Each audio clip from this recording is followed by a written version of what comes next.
Step 11. On Talkativeness and Silence.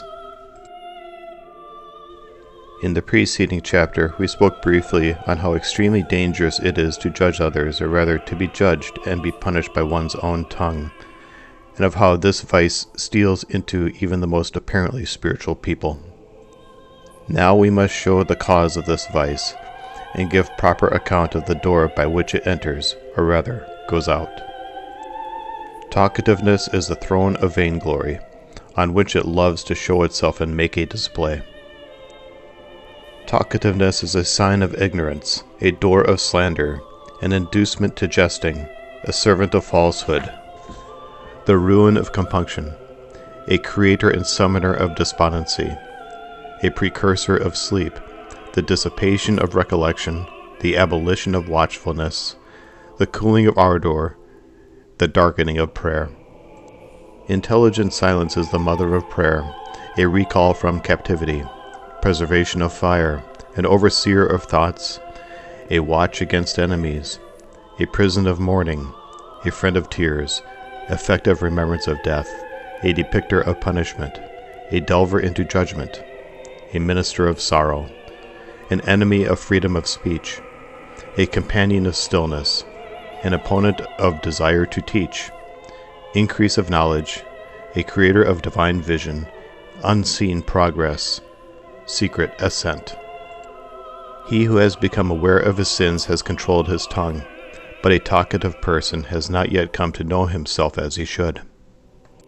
The friend of silence draws near to God, and by secretly conversing with him is enlightened by God. The silence of Jesus put Pilate to shame, and by a man's stillness vainglory is vanquished. Peter, having said a word, lamented it bitterly, because he forgot him who said, I said, I will take heed to my ways, lest I sin with my tongue.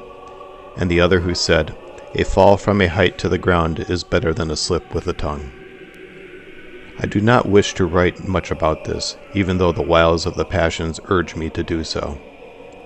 But once I heard from someone who asked me about stillness, that talkativeness is invariably born of one of the following causes.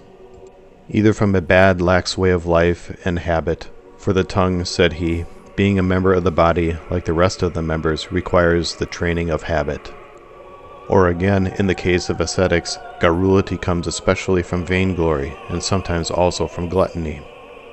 That is why many who bridle the stomach by force afterwards easily check the tongue and its chatter. He who is anxious about his departure cuts down words, and he who has obtained spiritual mourning shuns talkativeness like fire. He who has come to love stillness shuts his mouth, but he who delights in wandering about outside is driven out of his cell by this passion. He who knows the fragrance of the fire from on high runs from a concourse of men like a bee from smoke. For as the bee is routed by smoke, so is a man hampered by company. Few can restrain water without a dike. Still fewer can tame an intemperate mouth. The 11th step. He who has mastered it has cut off a multitude of evils at one blow.